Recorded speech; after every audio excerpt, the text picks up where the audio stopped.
Bienvenue pour ce temps des matinales. Je vous invite à écouter un texte dans l'évangile de Jean, chapitre 9, juste quelques versets sur lesquels nous méditerons ensuite. Jésus vit en passant un homme aveugle de naissance. Ses disciples lui demandèrent « Rabbi, qui a péché, lui ou ses parents, pour qu'il soit né aveugle ?» Jésus répondit « Ce n'est pas que lui ou ses parents aient péché, mais c'est afin que les œuvres de Dieu soient manifestées en lui. Il nous faut travailler tant qu'il fait jour. Aux œuvres de celui qui m'a envoyé, la nuit vient où personne ne peut travailler.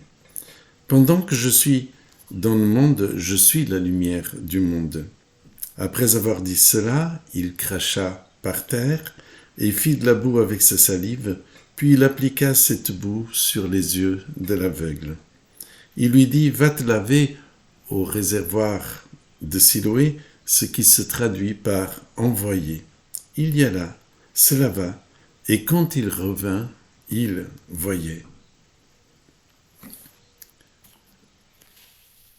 Quel regard portons-nous sur le handicap, sur les personnes paralytiques, ou même sur des personnes psychopathes, ou alors atteintes d'une maladie grave? Quel regard portons-nous sur nos handicaps personnels, nos fragilités, nos faiblesses? Quel regard aurions-nous porté si nous avions accompagné Jésus il y a 2000 ans sur ces routes? Aurions-nous fait comme les disciples, cédant à des questions théologiques du temps d'alors? Il y a des questions de curiosité et oubliant la personne de l'aveugle né. Leur question était « Maître, qui a péché, lui ou ses parents, pour qu'il soit né aveugle ?» L'attitude de Jésus nous enseigne, nous qui devons apprendre le Christ. Jésus a pris en charge l'aveugle né, il a vu, il a mesuré les années de privation de vue, d'obscurité, des années de dépendance. Le but de Jésus est de susciter la foi de l'aveugle, tout en répondant aux disciples. La réponse de Jésus à ses disciples est « Ce n'est pas que lui ou ses parents aient péché, mais c'est afin que les œuvres de Dieu soient manifestées en lui. » Quelle réponse lumineuse, merveilleuse, que l'aveugle né entend, car notre aveugle n'est pas sourd. C'est une réponse qui va droit au cœur de l'aveugle né. Mais cette réponse va droit au cœur de Jésus aussi, qui s'interpelle, qui s'éveille à ce qu'il y a à faire. Jésus, c'est la lumière du monde et il s'interpelle. Il me faut travailler aux œuvres de celui qui m'a envoyé. Jésus qui habite le cœur du croyant, qui habite en nous, du moins je l'espère, nous interpelle aussi. Il nous faut travailler aux œuvres de celui qui nous a envoyés. Car tous ceux qui sont lumière du monde, et les disciples de Jésus le sont, qui bénéficient de la lumière du Christ, qui sont une lampe modeste, doivent briller, doivent travailler aux œuvres de Dieu. N'est-ce pas là la mission de l'Église? Et quelles sont ces œuvres de Dieu?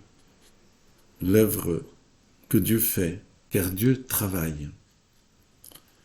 Jésus dit dans l'évangile de Jean, l'œuvre de Dieu est que vous croyez. C'est là son œuvre, la foi dans la personne. Œuvre de sa puissance, œuvre extraordinaire. La foi est un don de Dieu, écrit Paul dans la lettre aux Éphésiens. Les œuvres de Dieu sont multiples, d'une extraordinaire diversité, mais la foi, la nouvelle naissance, l'amour sont son œuvre, auquel il nous faut travailler.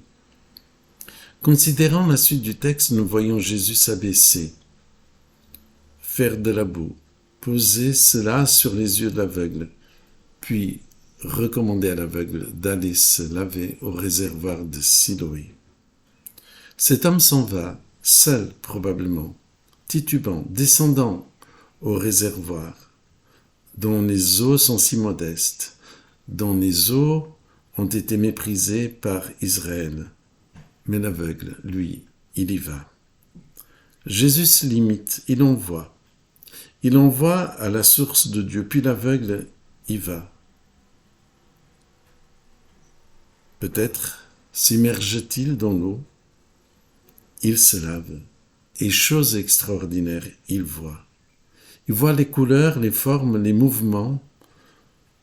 Il voit peut-être son visage en se regardant dans l'eau. Il voit les gens, les voisins, il verra ses parents. Ce miracle va faire de lui un témoin exceptionnel, sûr, bien que malmené. Les miracles de Dieu dans nos vies font de nous des témoins. Les expériences de Dieu dans nos vies font de nous des témoins. Mais les vrais témoins de Dieu sont souvent malmenés. L'aveugle guéri va être malmené par les autorités qui refusent de voir en Jésus le Messie. Il va être jeté hors de la synagogue, car lui, l'aveugle, qui est maintenant guéri, ne peut pas dire du mal de Jésus. Il ne peut en parler qu'en bien, contrairement aux religieux d'alors. Jeté dehors, Jésus vient à sa rencontre pour continuer à travailler aux œuvres de Dieu, à la foi de l'aveugle, la foi en son Fils Jésus-Christ, celui qui l'a guéri. Jésus posera une simple question. Crois-tu au Fils de l'homme? L'aveugle guéri fait preuve d'une extraordinaire ouverture. Qui est-il, Seigneur, afin que je croie? Le Fils de l'homme, la source de Dieu, la source du salut, lui répond alors, « Tu l'as vu, lui dit Jésus, et celui qui te parle, c'est lui. Tu l'as vu. » Ce n'est pas physiquement probablement que Jésus dit cela, mais le voir de la foi. Il a vu que Jésus était un prophète. Alors, l'aveugle guéri dit « Je crois ». Et il l'adora. Aux paroles de Jésus, tu l'as vu, et celui qui te parle, c'est lui, l'aveugle répond, je crois, Seigneur, il l'adora. L'œuvre de Dieu extraordinaire est de nous conduire à la foi en Jésus-Christ, le Fils de Dieu, le Fils de l'homme. L'œuvre de Dieu extraordinaire, l'œuvre du Père, c'est de nous conduire à l'adoration de Jésus le Fils. En tant que lumière du monde, c'est à cela qu'il nous faut travailler. Agir de telle sorte que l'amour de Dieu se manifeste en nous, par nous, et que nous favorisions la venue à la foi de ceux qui nous entourent, de ceux que nous accompagnons. Mais que nous aussi, nous nous inscrivions aussi dans la foi. Face au handicap, face à nos fragilités, ce que Dieu suscite est notre foi. Ce à quoi il veut travailler, c'est de purifier notre foi, car par la foi, il y a une véritable vue de la vérité, de la justice. Travaillons nous aussi aux œuvres de Dieu, au quotidien par nos vies, que nos moments soient exceptionnels ou habituels, que nous puissions travailler, collaborer avec le Seigneur à ce que les gens viennent à la foi. Pensez-y. Bonne continuation à chacun.